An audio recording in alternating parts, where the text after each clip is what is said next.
출애굽기 19장 4절부터 6절까지 말씀 제가 봉독해 드리겠습니다.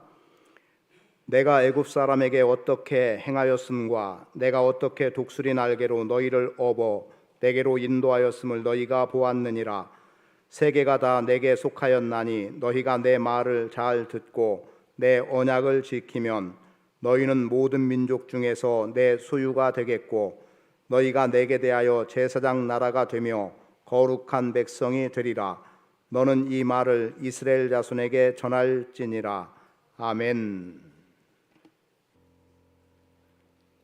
사랑에도 용기가 필요한 것 같습니다. 용기 내서 사랑하라니까 다시 한번 옆에 분들을 사랑한다는 용기를 내서 큰 소리로 사랑합니다 한번 아주 축복합니다.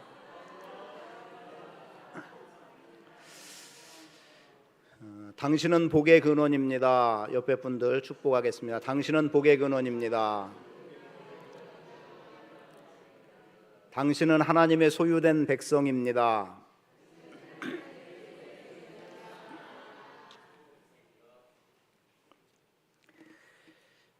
하나님께서 아브라함을 택하셔서 복의 근원 삼아주시고 그를 축복하는 자에게는 복을 내리고 그를 저주하는 자에게는 내가 저주하겠다라고 하는 약속으로 아브라함의 안전을 보장하시고 그의 앞길을 열어주십니다. 아브라함은 복의 근원 되게 하신 하나님을 말씀을 쫓아갔다고 성경은 기록하고 있고 그 말씀대로의 행보 속에서 아브라함은 복의 근원이라고 하는 자리에 서게 되죠. 이렇게 복의 근원된 삶을 살아가는 아브라함, 그리고 그 뒤를 이은 아들 이삭도 천하 만민이 너로 인하여 복을 얻을 것이라고 하는 약속의 말씀, 또 야곱도 동일한 말씀을 받습니다. 그리고 야곱의 12아들 가운데 요셉이 형들의 시기로 인해서 애굽에 팔려가게 되고 그곳에서 하나님의 도우심으로 인해서 요셉은 애굽의 총리의 자리에까지 오르게 됩니다. 물론 그 과정은 많은 고난과 역경이 있었죠. 이루 말할 수 없는 고난이었을 겁니다. 오해 속에서 되어지는 일들은 사실 마음 아프기도 하고 아무리 항변해도 들어지지 않는 상황이 그의 삶 가운데 있게 되죠. 그러나 하나님께서는 요셉으로 하여금 감옥에서도 하나님의 은혜를 경험하게 하셨고 그리고 요셉은 마침내 애굽의 총리의 자리에까지 오르게 됩니다. 요셉이 애굽의 총리에 오른 이유로 인해서 이스라엘 백성이라고 말할 수 있는 후의 이스라엘 백성입니다만 지금 앞에 말씀에서는 히브리 민족이라고 말씀을 드리겠습니다. 아브라함의 부름 이후에 이 히브리 민족이 애굽에 들어가게 되고 애굽에 들어가서 얼마 지나지 않아서 그들의 삶은 종으로 전락하게 됩니다. 왜냐하면 요셉의 치적을 알지 못하는 다른 왕이 애굽의 왕으로 세워지면서 만일 다른 나라가 우리를 공격해 올 때 이 히브리 민족이 합세해서 우리를 공격한다면 우리가 패하게 될 것이고 이들은 자유를 얻을 것이라는 거죠. 그래서 한순간 그들은 노예로 전락해 버리게 되고 말아요. 그래서 애굽의 노예가 된 히브리 민족은 430년 동안 애굽에서 종노릇하게 됩니다. 그런 종노릇하던 과정에 하나님께서는 그들을 모세를 통해서 애굽에서 건져내시고 하나님이 약속하신 젖과 꿀이 흐르는 가나안 땅에 들어가게 하셔서 그곳에서의 삶을 살아가게 하십니다. 그런데 이렇게 가나안 땅에 들어가는 여정 속에서 광야에 들어갔을 때 시내산에서 하나님께서 모세를 부르시고 그에게 백성들과의 언약의 말씀을 주시게 되죠. 우리는 십계명이라고 하는 것이 일찍부터 꼭 암기해야 되는 정도로 저도 어려서부터 배웠기 때문에 외운 것 중에 첫 번째가 주님께서 가르쳐 주신 주기도문이었고 두 번째 암기한 것이 십계명이었습니다. 그러다 보니까 십계명이 굉장히 중요하게만 여겨져 왔는데 사실은 십계명보다 더 중요한 구약 전체 또는 성경 전체의 흐름 속에서 중요한 내용은 지금 본문의 내용입니다. 이 내용이 이스라엘 백성과 하나님과의 언약의 관계 속에서 내가 너희를 어떻게 애굽에서 건져낸 것 너희가 알고 있지 않느냐, 그러면서 5절부터 6절까지를 통해서 무엇라고 말씀하는지 다시 한번 함께 읽어보도록 하겠습니다. 5절입니다. 세계가 다 내게 속하였나니 너희가 내 말을 잘 듣고 내 언약을 지키면 너희는 모든 민족 중에서 내 소유가 되겠고 너희가 내게 대하여 제사장 나라가 되며 거룩한 백성이 되리라. 너는 이 말을 이스라엘 자손에게 전할지니라. 이 말씀이 구약의 축을 이루는 말씀이 됩니다. 그러니까 달리 말하면 이 말씀이 없으면 구약의 말씀 전체가 흔들릴 수밖에 없는 내용이 된다는 겁니다. 그래서 하나님께서 여러분들에게 그저 듣기 좋은 소리로 너희는 내 소유된 백성이다, 거룩한 나라다, 제사장이다 이렇게 말씀해 주는 것이 아니라 실제로 여러분을 소유된 백성으로 삼아 주셔서 여러분으로 하여금 하나님의 백성됨의 자리에서 하나님의 은혜를 경험하는 자로, 또 하나님께서 책임져 주시는 인생으로 살아갈 수 있도록 하나님께서 은혜를 베풀어 주고 계시다는 거죠. 그래서 오늘은 하나님의 소유된 백성에 대해서 말씀을 함께 나누는데요, 하나님의 소유된 백성이라는 말과 함께 백성의 표현이 6절에서는 거룩한 백성이라는 말이 나와요. 그런데 이 거룩한 백성은 다음 주에 왕 같은 제사장에서 조금 더 언급하도록 하겠는데, 제사장과 관련해서 거룩한 백성의 이미지가 그려지고 있고, 그리고 그 이미지는 결국 오늘 믿음으로 살아가는 우리들에게 그대로 다가오게 되는 내용이 됩니다. 그래서 먼저 오늘 말씀 속에서 소유된 백성, 즉 하나님의 소유된 백성에 대해서 살펴보는 바, 하나님의 소유된 백성은 보배롭고 존귀한 사람이라는 겁니다. 즉 이 시간 여러분 옆에 있는 여러분 자신을 포함해서 옆에 있는 모두가 다 하나님의 소유된 백성으로 보배롭고 존귀한 사람이다. 하나님이 우리를 소유 삼아 주셨다라고 하는 것에는 하나님이 우리를 보배 삼아 주셨다는 내용과 같습니다. 무슨 말인가 하면 이 소유라는 말은 원어로 세귤라라고 해서요, 보배라는 말입니다. 보배롭다, 보석이다, 특별한 소유다. 그러니까 보석의 개념이 바로 소유로 표현되어지고 있어요. 오늘 우리에게도 무언가 아주 중요한 것이 내 소유가 됐을 때, 아니면 내게 어떤 것이 소유가 됐을 때 그것을 아주 소중하게 다루는 물건 내지는 어떤 내용들이 있을 수 있죠. 사실은 조금 전에 우리가 교동문을 통해서 보았을 때 예수 그리스도가 우리의 보배가 되기 때문에 그 보배를 담고 살아가는 우리들은 사방으로 애워싸움을 당하여도 쌓이지 않고 엎드려져도 망하지 않음을 분명하게 말씀해 주면서 그 보배이신 주님이 우리의 인생을 책임져 주신다고 말씀합니다. 반면에 주님은 우리를 그런 보배로 삼아 주시는데, 보배라고 하는 것은 제가 여러 번 여러분들에게 표현해 드린 바는 반지의 이미지를 가지고 함께 이야기를 나눴습니다. 반지, 링이 있죠. 손가락에 끼게 되는 둥근 링이 있습니다. 이 링이 어떠냐에 따라서 우리는 이것이 금반지다, 무엇으로 만들어졌냐에 따라서 은반지다 이렇게 표현을 하기도 해요. 그런데 더 중요한 것은 그 링에 무언가 다른 보석의 개념으로 박힌 게 있습니다. 흔히 우리는 다이아몬드 반지 하면은 그 링 위에 다이아몬드가 박힌 것, 그것을 다이아몬드 반지라고 말을 하죠. 그러니까 링은 금으로 만들어져서 다이아몬드보다 더 무게가 있고 더 많은 부피를 차지한다고 하더라도 그것을 금반지라고 부르지 아니하고 다이아몬드라고 부르는 반지라고 부르는 이유는 그 금 위에 놓여 있는 보석이 어떤 가치를 지니고 있음이 증명되는 거죠. 그러니까 그 가치에 따라서 그것을 무슨 반지라고 말을 하는 거예요. 마치 이렇듯이 하나님께서는 천하 만민 모두가 다 내게 속해 있다라고 말씀하면서 그 속한 무리임에도 불구하고 그 가운데서 여러분 각자의 인생을 보석으로 뽑아 사용하신다는 겁니다. 여러분을 택하시고 부르셔서 보배롭게 여기시고 그 보배롭게 여긴 여러분에 대해서 내 소유다, 하나님의 소유된 백성이라고 그렇게 말씀해주고 있는 겁니다. 그러니까 우리는 링에 해당되는 금의 존재가 아니라 그 위에 보석으로 박혀 있는 소유된 요 다이아몬드 같은 이 존재가 바로 오늘 여러분이라고 성경은 말씀해주고 있는 겁니다. 그래서 하나님께서 여러분을 소유 삼아 주신 것, 나를 보배 삼아 주셨다, 보석으로 인정해 주셨다. 그래서 소유라는 말에는 특별한 소유 이렇게 표현되기도 합니다. 그래서 천하만민 가운데서 특별히 소유 삼아 주시고 여러분을 보배롭고 존귀한 자로 세워주셨음에 대해서 복의 근원이라고 하는 하나의 신분적인 면과 함께 여러분이 하나님께 소유된 백성으로 이 땅에서 삶을 살아가고 있음에 감사할 수 있기를 축복합니다. 이 하나님의 선택과 부르심 속에서 우리는 보배가 되었기 때문에 먼저 우리는 우리 자신에 대해서 보배로운 자라고 인정하고 살아갈 수 있어야 합니다. 위로 같은 경우 하나님의 위로와 함께 자기 위로가 필요한 것 중에 하나는 무언가 일을 성취했을 때 너 참 애썼다, 수고했다, 이거 하느라고 여러 가지 힘들고 어려운 일이 있었는데 잘 견뎌냈다, 이런 정도의 표현이 가능할 것 같습니다. 아마 올림픽이 오늘인가 내일 폐막이 되는 것 같은데요. 그런데 올림픽 같은 경우도 많은 선수들이 출전을 했지요. 그리고 뜻하지 않게 이번 같은 경우는 가장 적은 인원이라고 표현해야 되나요? 어느 올림픽 이후로 가장 적은 인원이 참여를 했다는 거예요.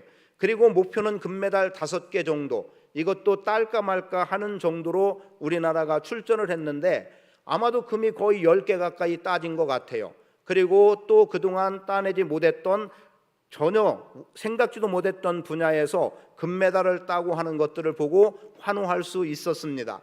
꼭 메달을 따야만 다 되는 것은 아니지만 그래도 메달 딴 사람들에게 주목이 됐고 인터뷰를 할 때 그들이 뭐라고 말합니까?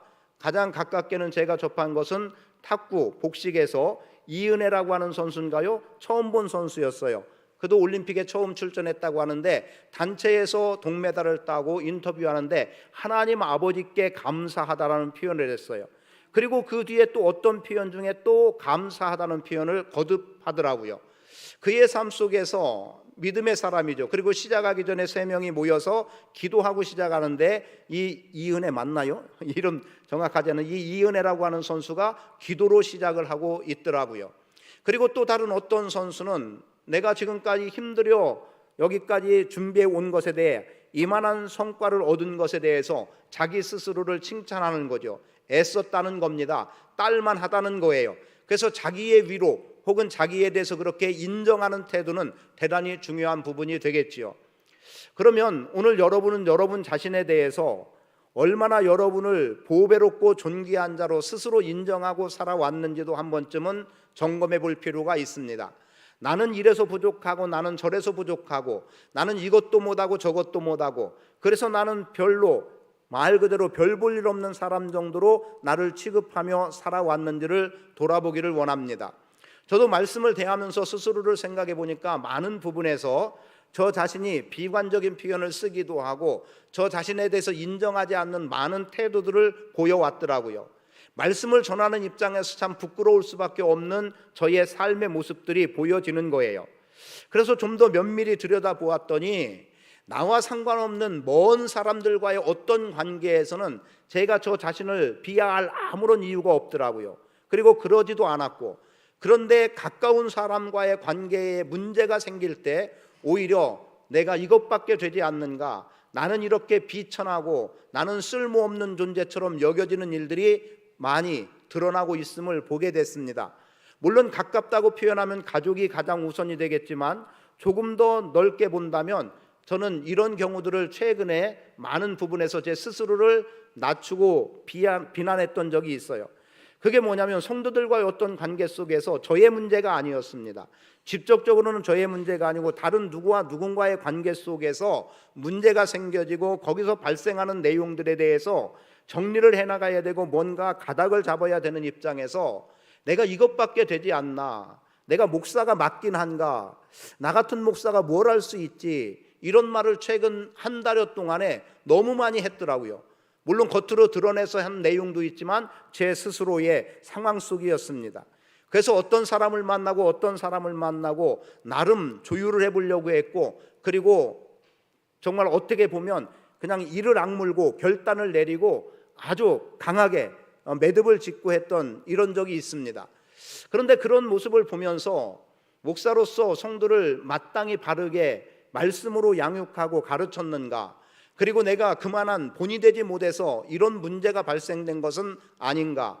그래서 이래도 저래도 해결이 안 될 때쯤에는 제가 그런 표현을 썼어요. 이 모든 것 다 나 때문이라고, 나한테 다 넘기고 그냥 여기서 정리하면 좋겠습니다. 이렇게 말을 하기도 했습니다. 결국 보니까요, 제가 저 자신에 대해서 비난했던 것 혹은 저를 낮출 수밖에 없고 스스로 무너졌던 것은 저 개인적인 삶의 문제에서 정말 부족하기 때문에 부족함도 있지만 주변에 되어지는 성도들의 상황들 속에서 왜 이렇게 가야만 될까라고 하는 그 질문 속에서 제가 속절없이 무너지는 것들을 보게 됐습니다. 자, 그런데 오늘 하나님은 우리에게 말씀해 주시는 거예요. 너희는 특별히 선택한 보석이다라고 말씀하는 거죠.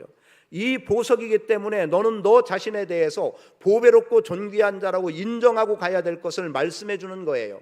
그리고 거기에서 당당하게 믿음으로 승리해 나가는 자가 되도록 주님은 말씀하고 있다는 거죠. 하나님은 여러분을 보배로, 보석으로 선택해 주신 겁니다. 그리고 보시기에 아름답게 여러분을 인정하고 있는 거예요.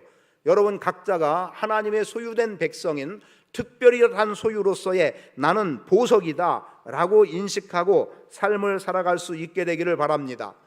또 이와 같이 다른 사람에게는 어떨까요? 내가 다른 사람은 어떻게 대했는지도 분명히 점검할 필요가 있습니다.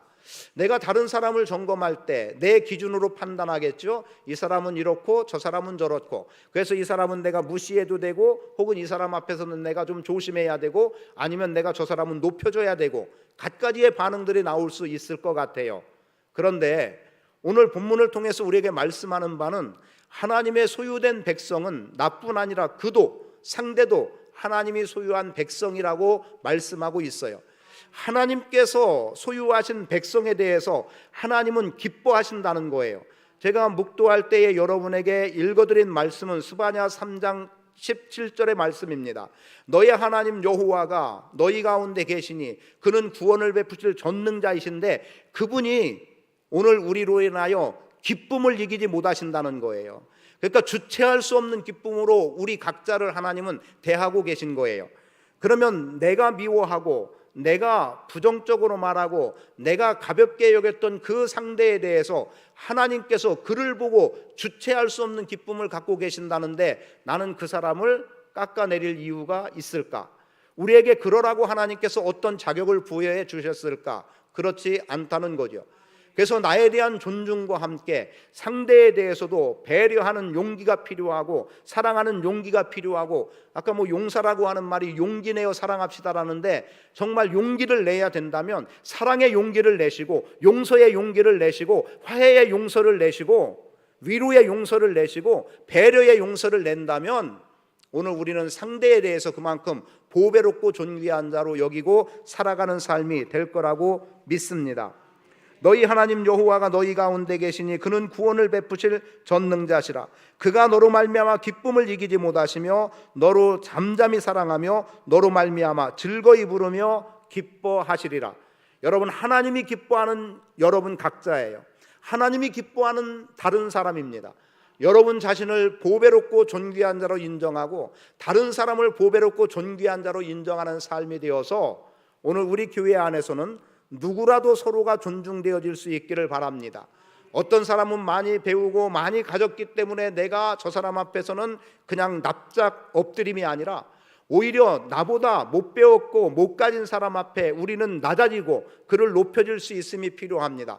어쩌면 많이 가졌고 많이 배웠다고 하는 사람들은 이미 그 자리에서 자기 자신들을 내세우고 교만에 빠져 무너지는 경우들이 의외로 많습니다. 그러나 부족하고 연약해서 겸손한 자리에 있는 사람들은 오히려 하나님이 인정하시고 하나님이 높여주시는 그 은혜를 경험하며 나갈 수도 있다는 거죠. 그런 면에서 여러분은 하나님의 소유된 백성으로 보배롭고 존귀한 자로 살아갈 수 있게 되기를 축복합니다. 특히 여기에 우리 학생들, 청년들, 젊은 세대를 살아가면서 힘들고 어렵죠. 얼마 전에 누군가하고도 이야기하며 그랬어요. 날 지금 학생 때, 청년 때로 돌아가라면 난 절대 돌아가지 않을 거다. 그때로 돌아갈 용기가 없는 거예요. 젊음을 생각한다고 하더라도 돌아가고 싶지 않은 거예요. 이 어려운 이런 상황들을 내가 과연 이겨나가고 감당하고 또는 내가 어떤 시험들을 준비해서 그만한 위치에 오를 수 있을까, 그런 자리에 갈 수나 있을까 생각해 보면요, 전혀 지금 젊은 세대들의 정말 발바닥을 길 수밖에 없는 그런 정도밖에 되지 않는다는 거예요. 그래서 그런 말까지도 했는데 여러분, 존귀한 사람입니다. 누가 보더라도 가장 소중한 사람이고 무엇보다 하나님이 그렇게 인정하는 복된 사람임을 알고 보배롭고 존귀한 자임을 스스로 인정하고 살아갈 수 있기를 축복합니다. 하나님이 나로 인하여 기쁨을 주체할 수 없다는 생각, 하나님이 나를 기뻐한다는 생각, 그 믿음 속에서 나는 보배롭고 존귀한 자임을 잊지 않고 살아가는, 그래서 스스로를 높이고 교만하라는 의미가 아닙니다. 자기 자신을 너무 깎아내리고 할 수 없는 존재로 만드는 게 아니라 부족하고 연약해도 할 수 있음과 하나님이 인정한 자로 살아갈 수 있음에 대한 분명함을 인식하고 살아가라는 말입니다. 두 번째로 하나님의 소유된 백성은 거룩한 백성입니다. 이 거룩한 백성은 말씀대로 다음 주에 조금 더 언급은 해드리겠습니다만 제사와 관련해서 거룩함을 이야기하지 않을 수가 없어요. 제가 좀 안식이라고 하는 책을 한 3분의 1 정도 읽었나? 좀 읽었어요. 제가 사역자들에게도 다 나눠주고 읽고 몇 장 리포트를 좀 제출하라고까지 이야기를 했어요. 그랬던 이유는 뭐냐면 유대인 신학자인 거예요. 유대교 신학자가 안식에 대해서 어떻게 썼는가를 보고 싶은 거예요. 기독교적인 관점에서 본 안식과 정통 유대교인 신학자가 본 안식은 어떤 차이가 있을까를 좀 보고 싶은 거예요. 그리고 전도사님들에게도 그러한 내용을 좀 접해보도록 하려고 했어요. 그런데 제가 어제 읽었던 내용 속에서 보니까 마침하고 어제 읽었던 부분에서 어떤 내용이 나왔냐면 특별한 내용 중에 하나가 거룩이라고 하는 표현을 들어서 이렇게 말합니다. 거룩은 가장 먼저 이 거룩이 쓰인 부분은 공간적인 개념이 아니라는 거였어요. 그리고 이것은 시간적인 개념이었고 하나님은 시간의 하나님이라는 이미지를 강하게 부각시켰더라고요. 그래서 거룩이란 말이 첫 번째로 쓰인 데를 보니까 창세기 2장 3절에서 쓰이게 되는데 하나님께서 엿새 동안 천지를 창조하시고 일곱째 날 모든 일을 마치고 모든 것을 그치고 쉬셨다는 거예요. 그리고 그 안식일을 지키라고 말하면서 그 안식일에 대해서 거룩한 날이라고 말씀해 주신 거예요. 창세기 2장 3절을 통해서 안식일은 거룩하다. 그래서 안식일이 거룩한 안식일이라고 하는 이 안식, 시간적인 개념이죠. 오늘 우리가 주일을 지키는 의미와 같은 거예요. 그리고 그 다음 번으로 거룩함이 어디에 표현됐냐면 사람에게 표현된 거예요. 물론 근본의 거룩함은 하나님께 있습니다. 그리고 이 하나님께서 무엇라고 말씀하시냐면 나는 너희의 하나님이 되고 너희는 내 백성이 되겠다라고 말씀해요. 그리고 레위기 11장 45절에서 내가 거룩하니 너희도 거룩하라고 말씀합니다. 그런데 신학자들이 주창하고 있는 내용은 뭐냐면 사람은 거룩할 수 없다는 겁니다. 거룩이라는 표현은 하나님께만 쓰여야 된다는 거예요. 그런데 하나님이 우리에게 거룩하라고 말씀하셨거든요. 그럼 도대체 하나님이 거룩을 말씀하시는 것은 무엇일까? 그것은 아마도 제사와 관련해서일 것 같아요. 이건 저의 생각입니다. 그래서 제사 속에서 하나님 앞에 우리가 제사할 때에, 즉 지금 예배할 때에 하나님은 우리를 거룩한 존재로 보신다는 겁니다. 왜냐하면 성막에 대해서도 거룩하다고 말씀하고 있는데 출애굽기 말씀에서는 성막에 대해서 이렇게 기록합니다. 내가 거기서 이스라엘 자손을 만나리니 내 영광으로 말미암아 회막이 거룩하게 될지라. 이 제단은 여호와께 지극히 거룩하니라. 성막도 거룩하고, 이건 물건적인 개념입니다. 성막도 거룩하고, 그리고 하나님께 제물을 드렸던 제단도 거룩하다. 그럼 오늘 우리가 예배하는 이 공간이 거룩한 공간이 돼야 되는 거죠. 그리고 예배하는 이 시간이 거룩한 시간이 되는 거죠. 예배하는 여러분이 거룩한 사람이 되는 거예요.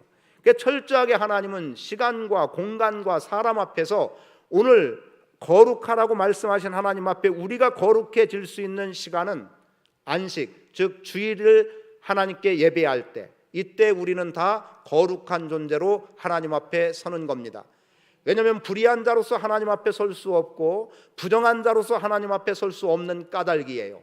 여러분, 레위기 10장에 가보면 나답과 아비후가 하나님 앞에 제사를 할 때, 즉 제사장의 직무에 대한 쭉 말씀을 해주시고 제사장의 복장은 어떠함도 말씀하고 첫 번째로 제사의 일을 하게 하는데 아론의 두 아들이 제사할 때에 여호와께서 명하시지 않은 다른 불로 제사했을 때 여호와의 불이 내려서 그들을 태워 죽이게 됩니다.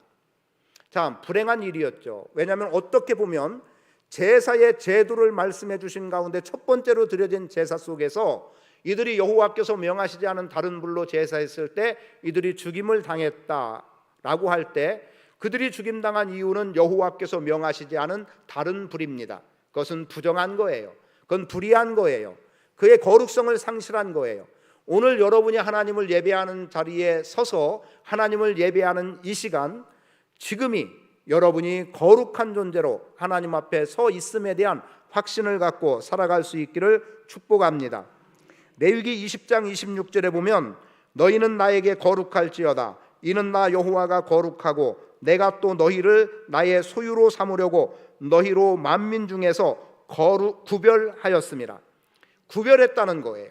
구별이 거룩입니다. 그러니까 여러분은 지금 세상과 구별된 이곳에서, 그리고 세상 사람들이 움직이는 그 시간과 구별된 이 시간에 하나님을 예배하고 있는 거룩한 백성임을 확신하고 살아갈 수 있기를 축복합니다. 오늘 우리가 세상과 다름이라고 말한다면 세상은 헛된 영광을 구하고 있어요. 그러나 우리는 하나님을 예배하는 자리에서 신실하신 하나님께 예배함을 통해서 우리의 거룩함을 드러내고 있습니다. 하나님을 경외하는 자로 구별됨, 이것이 바로 하나님의 소유된 백성으로서의 거룩한 사람임을 기억하고, 여러분이 거룩한 사람으로 하나님을 예배한다도 되겠지만 하나님을 예배하는 지금이 여러분이 가장 거룩한, 그래서 하나님이 내가 거룩하니 너희도 거룩하라고 한 것은 하나님과 내가 만나는 이 시간이 결국은 거룩이라는 것을 확신하고 살아갔으면 좋겠습니다. 하나님이 여러분을 소유된 백성 삼아주신 것은 이런 거룩을 위해서 거룩한 자들하고 거룩한 백성으로 삼아주신 겁니다. 그리고 하나님의 소유된 백성은 하나님의 창조와 구원을 기억하는 사람입니다. 하나님은 우리를 지으신 창조주 하나님이십니다. 이사야 44장 21절은 이렇게 말씀합니다. 내가 너를 지었다. 내가 너를 잊지 않겠다. 하나님이 지은 존재이기 때문에 하나님이 잊지 않는다는 거예요. 내가 만들었기 때문에 내 소유 삼아 주셨고, 내 소유 삼은 너로 하여금 기억하게 하는 것, 네가 창조주 하나님을 기억하라는 겁니다. 그리고 전도서 12장 1절은 뭐라고 말하냐면 청년의 때에 창조주를 기억하라고 말하고 있어요. 청년의 때, 청년들에게 창조주를 기억하라고 말씀하는 걸까요? 아니에요. 청년의 때라고 하는 것은 오늘 우리가 이해하기 쉬운 것 중에 하나는, 우리는 유아 세례를 반대하고 있습니다. 인정하지 않아요. 그 이유가 뭡니까? 유아 때, 영유기야 때는 자기 의지로 하나님을 믿는 위치가 아니라 부모에 의해서 함께하는 혹은 끌려다니는 신앙 정도밖에 되지 않는 거예요. 우리는 침례 대상자에 대해서 어떤 때 가능하게 보냐면 자기 의지로 예수 그리스도를 구세주와 주로 믿는다는 믿음의 고백, 그 속에서 갖게 되는 주님과의 인격적인 만남이 이루어지는 때를 이야기를 합니다.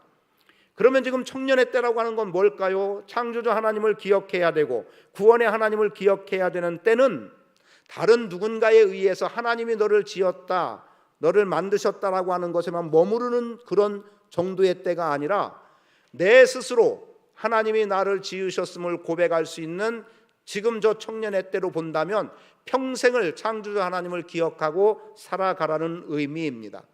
청년 때만 기억하라는 게 아니에요. 일평생 살아가는 모든 영역에서 창조주 하나님을 기억하고 살라는 겁니다. 과거에 하나님은 나를 지으셨다고 인정했다, 그러니 지금 괜찮다가 아니고, 앞으로 내가 창조주 하나님을 인정하겠다, 이것도 아니고, 지금 여러분이 창조주 하나님을 기억하라는 이 기억은 후에 추억으로 갖는 기억이 아니라 지금 인정하라는 겁니다. 지금 받아들이라는 거예요. 그래서 지금이 아니고는 결코 주님을 기억할 수 없는, 그래서 창조주를 기억하라고 하는 이 기억은 과거의 어떤 것에 대한 기억이 아니라 지금입니다. 지금 하나님을 범사에 인정하고 삶을 살아가라고 말씀하고 있는 거예요. 하나님의 소유된 백성은 마땅히 지금 하나님이 나를 지으셨음을 인정하고 고백해야 됩니다. 그리고 동시에 구원자 예수 그리스도를 인정해야 되겠죠. 자, 말씀은 이렇게 이어집니다. 시작됩니다. 이사야 43장 말씀해 보면 야곱아 너를 창조하신 여호와께서 이제 말씀하시느니라. 이스라엘아 너를 조성하신 이가 이제 말씀하시느니라. 너는 두려워하지 마라. 내가 너를 구속하였고 내가 너를 지명하여 불렀나니 너는 내 것이라고 이사야 43장 1절은 말합니다. 앞에 두 가지의 표현이 있습니다. 너를 창조하신 여호와, 너를 지으시니, 조성하시니, 창조주 하나님입니다. 그리고 이어서 두려워하지 말라고 말씀하면서 내가 너를 구속하였고 내가 너를 지명하여 불렀다는 속에서 오늘 우리를 구원으로 이끌어 주시고 우리를 교회로 삼아 주심에 대한 말씀이 포함이 되어 있는 내용이 되는 거예요.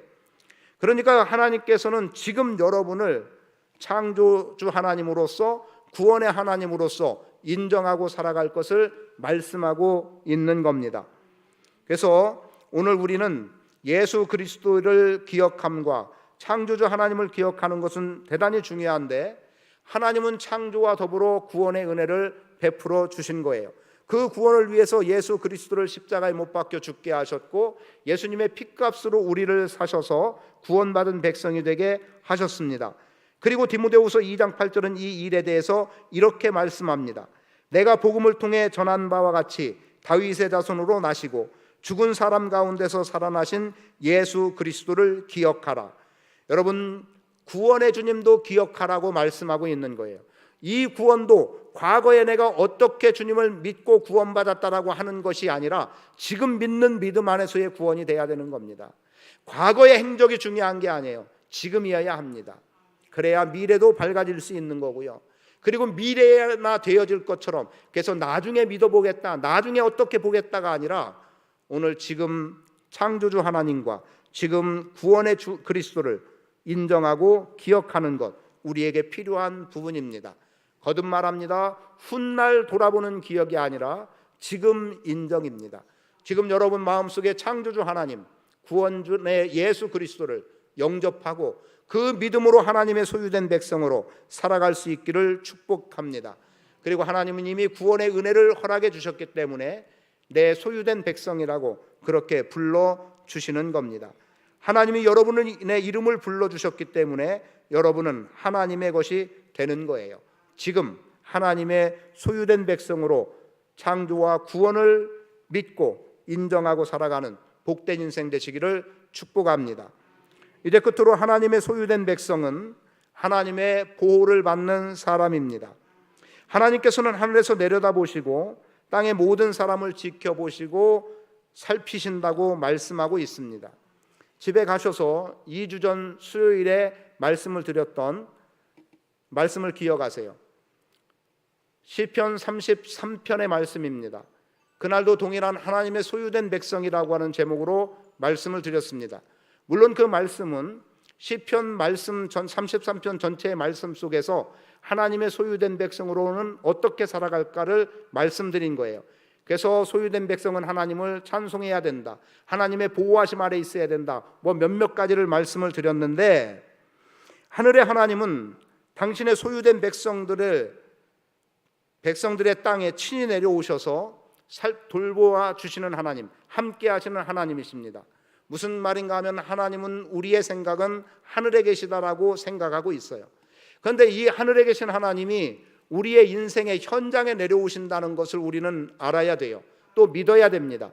그것을 임재라고 말하는 거예요. 성경을 통해서 우리에게 근본으로 보여준 것은 우리와 함께 하시고자 하는 하나님께서 친히 이 땅에 오신 것은 육체로 오신 예수 그리스도입니다. 그래서 그분에 대해서 성육신하셨다라고 말하고 있어요. 그리고 그렇게 오신 예수 그리스도가 우리에게 구원의 은혜를 베풀어 주신 겁니다. 그런데 하나님은 시편 33편에 보면 소유된 백성들의 땅에 내려오신다고 말씀해요. 그리고 도와주신다고 말씀합니다. 그리고 이렇게 말씀하는 부분이 있어요. 여호와의 눈은 주를 경외하는 사람들, 그 변함없는 사랑을 바라는 사람들 위에 있습니다.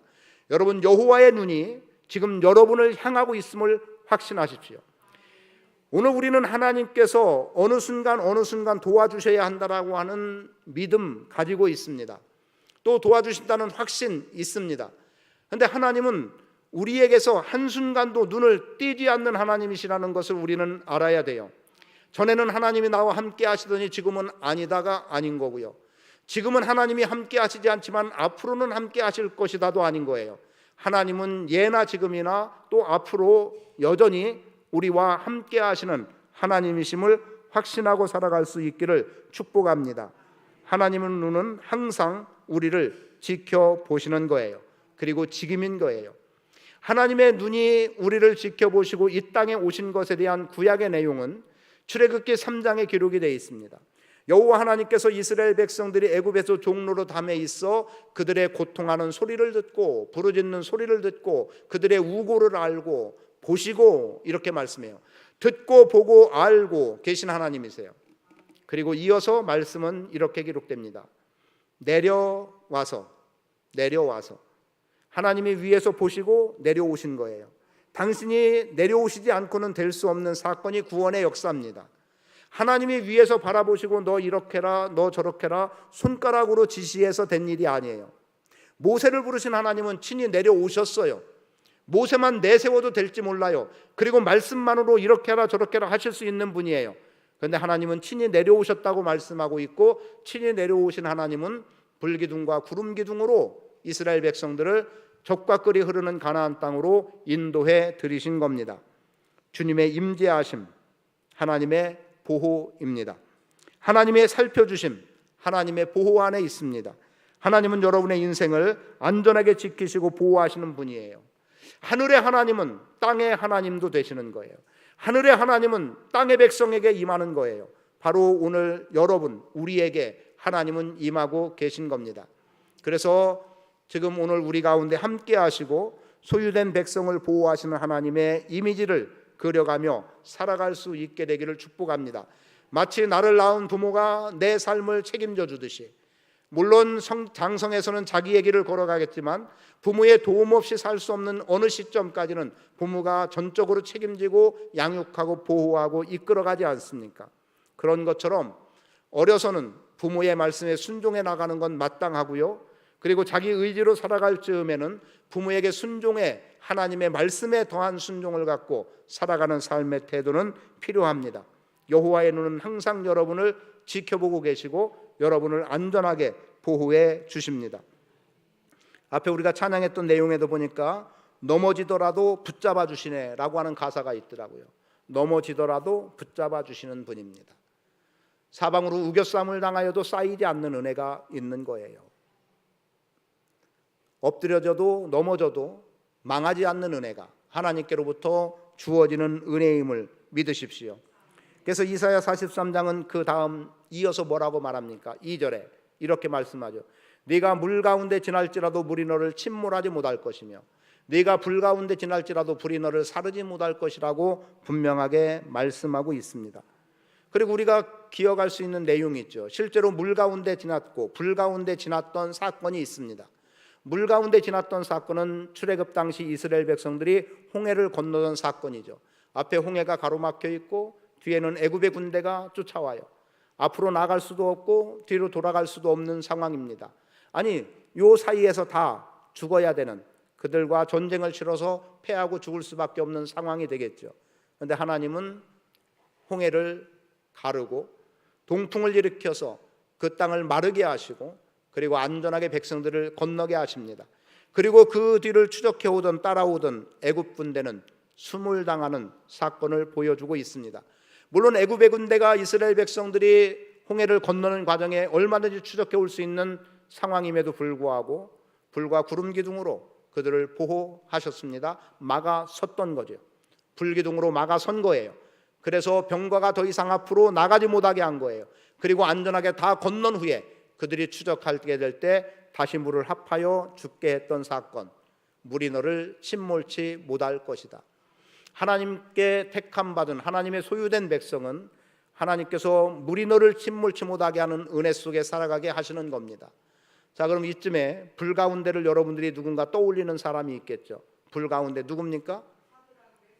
다니엘 말씀에 기록된 사드락과 메삭과 아벳느고, 이 세 사람이 불덩이에 던져집니다. 풀무불에 던져져요. 그런데 이 풀무불에 던져질 때 던지던 사람들은 다 죽었습니다. 그런데 불 속에 던져진 이들은 살아났어요. 야, 이게 어찌 된 일이냐? 지금 3명을 집어던진 것 아니냐? 그런데 어찌하여 불 속에 4명이 있느냐는 거죠. 던지던 사람도 타 죽을 정도였다면 그 속에서는 살아남을 방법이 없는데 하나님은 그들을 보호하신 거예요. 그리고 이와 같은 맥락의 사건들은 성경에 많이 기록이 되어 있습니다. 앞에서 요셉의 이야기를 했습니다만 요셉 감옥에서 보호하신 거예요. 그리고 다니엘 사자굴에 던져지지만 하나님께서 사자들의 입을 봉하여 살게 하신 거예요. 이게 물을 지나도 물이 너를 침몰치 못할 것이고 불 가운데 지날지라도 불이 너를 태우지 못하는 그 하나님의 완전한 보호하심. 여러분, 하나님의 소유된 백성으로서 하나님이 여러분을 보호하시고 안전케 하심에 대한 확신으로 살아갈 수 있기를 축복합니다. 제가 많이 여러분에게 표현하는 거 있죠. 부르면 오신다. 이름은 부르라고 있는 거고 그 이름을 부르면 그가 반응하는 것 아니에요. 누구야 부르면 누가 반응하듯이. 그래서 우리가 하나님을 부를 때 하나님도 우리 가운데 반응하시는 분이에요. 그래서 하나님의 이름에 따라서 하나님은 역사하시는 거예요. 지금 아마도 코로나도 지금 다시 많이 환자들이 늘어났다고 하고 감기로 인해서 불편을 겪는 성도들도 적지 않이 있는 것 같습니다. 그럴 때 우리가 붙들고 기도할 이름이 있다고 말씀드렸죠. 뭡니까? 여호와 라파, 치료하시는 하나님의 이름을 부르면 치료하시는 하나님이 오시는 거예요. 여호와 이레, 예비하시는 하나님의 이름을 부르면 우리의 필요를 준비하시고 공급해 주시는 하나님이신 거예요. 우리가 지금 좌절과 실망과 무너짐 속에 있을 때 여호와 니시의 하나님의 이름을 부르면 승리하시는 하나님이 우리 가운데 오셔서 우리를 승리로 이끌어 가시는 거예요. 부르면 오시게 되어 있습니다. 하나님의 보호, 주님을 부르십시오. 주님도 우리를 향하여 눈을 한순간 돌리지 않겠지만 우리도 주님을 부르는 것으로 주님이 나를 향하고 있다는 것을 확신하고 믿음으로 살아가는 삶이 우리에게 필요한 부분임을 말씀을 드립니다. 하나님의 소유된 백성은 하나님의 보호를 받습니다. 하나님의 소유된 백성은 하나님의 창조와 구원을 기억해야 합니다. 지금 인정하라는 겁니다. 그리고 하나님의 소유된 백성은 거룩한 백성으로 구별됨의 삶을 살아가되 예배를 통해서 주일을 하나님 앞에 온전히 드림을 통해서 그 거룩함을 유지하고 선택된 택함받은 백성으로 삶을 살아가야 됩니다. 하나님의 소유된 백성은 보석입니다. 보배로운 자입니다. 여러분 각자 자신의 인생을 보배롭고 존귀한 자로 인정하시고 아울러 옆에 있는 우리 성도들 또 밖에서 다른 사람들도 그들이 예수를 믿든 안 믿든 그들도 하나님께서는 가장 소중한 자로 보실 수 있는 자임을 기억하고 누구 하나 상처가 되거나 누구 하나 원망이 되거나 하는 일 없이 살아갈 수 있도록 존중하고 보배롭고 존귀하게 존중하고 살아가는 복된 인생 되시기를 축복합니다. 옆에 분들 다시 한번 축복합니다. 당신은 하나님의 소유된 백성입니다. 예, 이번 한 달 동안 제가 계속 외치고 살라고 말씀드렸습니다. 나는 복의 근원입니다. 지난 한 주간 동안 얼마나 외치셨나요? 나는 복의 근원입니다. 이번 한 주간 두 가지를 외치는 거예요. 나는 복의 근원이다. 나는 하나님의 소유된 백성이다. 확신하고 살아가기를 축복합니다.